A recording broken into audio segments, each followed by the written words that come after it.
Traveling with production gear can be a real drag. Getting to a location after 1, 2, or 3 flights and realizing you don't have what you need is a big problem. I'm in an airport right now and I'm traveling for a job, so I thought this is a great time to talk about how to travel with gear. So by the end of this video, you should have some practical tips about how to make traveling with video production or audio production gear a lot easier. Getting past the 50-pound weight limit is a problem, but it's something you have to deal with. So make sure that you weigh your bag before you get on the plane. So at home, pack your bag all up and weigh it because it can't be more than 50 pounds.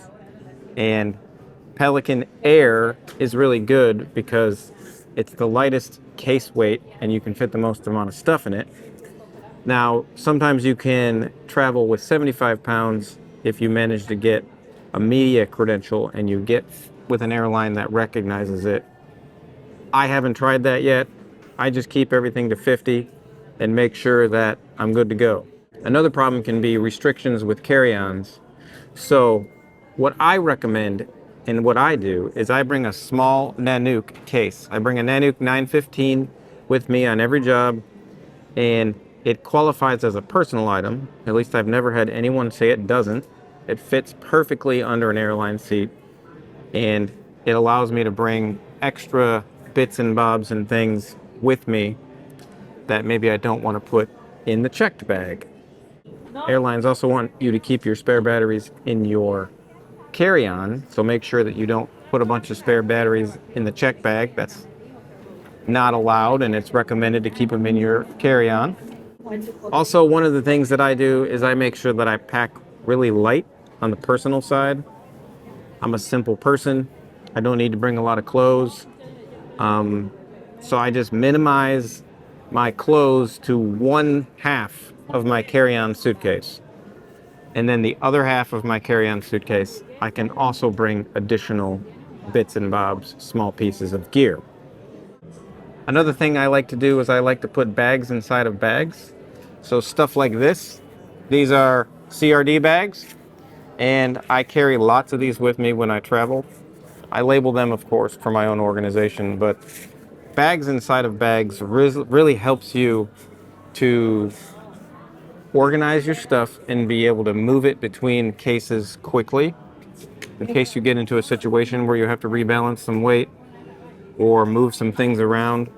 Having smaller bags inside of your larger bags is highly recommended, and I do that exclusively, and I use CRD bags because they're freaking awesome. So another thing that really helps is to create a checklist. I just use the Apple Notes app to keep it simple. You can write it down on a piece of paper. I don't care how you do it, but keep a checklist. So a couple of days before you travel, make sure that you just spend some time writing down everything that you're going to need, and don't leave details out. I mean, nothing is too small to put on that list.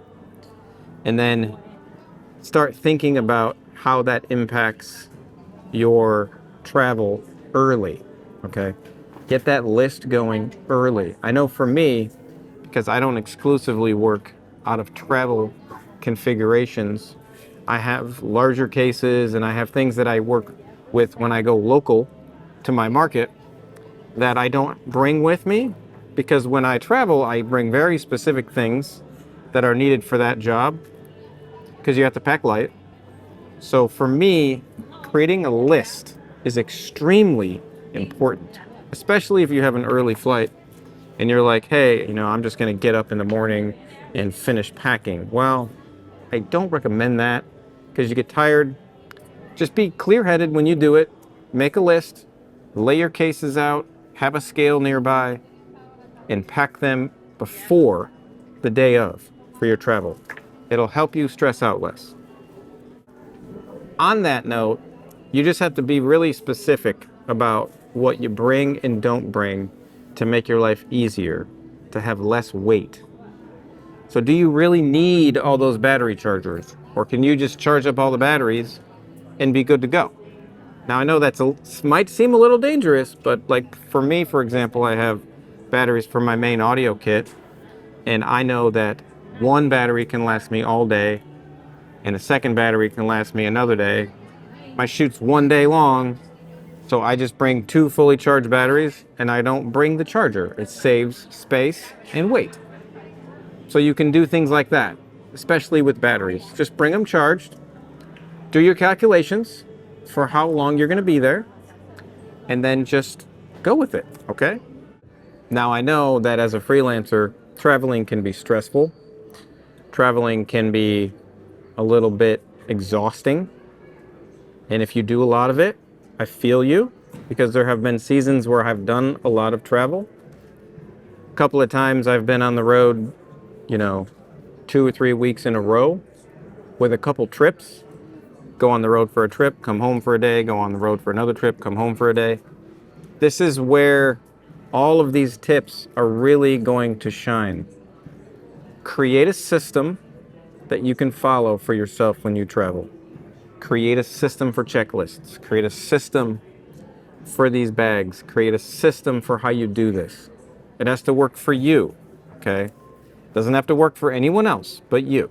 You're the freelancer, you're the professional, you're the one who knows what you need, when you need it, and how you need it. Another thing to consider when you're packing, especially about packing light, is what is the terrain going to be like when I get there? Am I traveling to an international destination where I'm going to be literally rolling my gear across like trails or mountain roads? I've been there, I've done it. So is it all going to be just plain flat sidewalks that you're rolling your stuff along? Is it going to be more mixed terrain? I mean, this impacts how heavy you pack. It impacts the kind of bags you bring. Like, are you going to be traveling with a bunch of production people where there's 2 or 3 of you and you all have a baggage allotment where you can all check one bag? You coordinate with each other. You balance out each other's weight together so that you can maximize your cases and get everybody up to that 50-pound mark. Maybe there's a producer that's going along that doesn't have a gear case. You can put a gear case with them and then they can check it. With these airlines, the first check bag is either free or the cheapest for sure, as of right now when I'm recording this. So think about that. Think about, how can I distribute some of this gear to maybe some of the traveling party that doesn't already have a check bag? And how can I distribute something heavy across a couple of cases? And then the other thing to consider is, if you're going to an international location, what kind of fees and restrictions does the international location have? I was just in Mexico and I had to pay roughly $400 to import my gear. That was something I did not expect.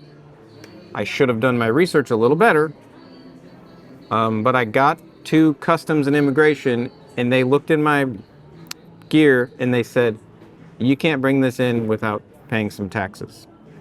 And I had to pay roughly $400 US to bring my equipment in. And that's just to bring it in and use it. That's not even to like bring it in and leave it, okay? So get a handle on that before you go, especially to an international destination. Overall, the tip I'm gonna give that's gonna win the day is lighter is better, okay? Lighter is better. That's true, and that blankets all of these comments, okay? Whatever that means, lighter is better. I am not a fan of the one ginormous case, okay? Because the one ginormous case is gonna be unwieldy and it's not gonna fit where you need it to fit, especially if you're traveling somewhere unique and you have unique transportation when you get there. You have, bicycle taxis, and you've got smaller taxis, and maybe not even a taxi. Maybe you have to walk. So just consider all of that. Maybe don't bring the giant case. Lighter is better. A couple small cases can be better than one giant case. One of the last points I'll make when it relates to traveling with gear is just consider what would happen if one of your cases didn't make it. Okay. You just have to consider it. So what if that one case doesn't make it, or the other case doesn't make it?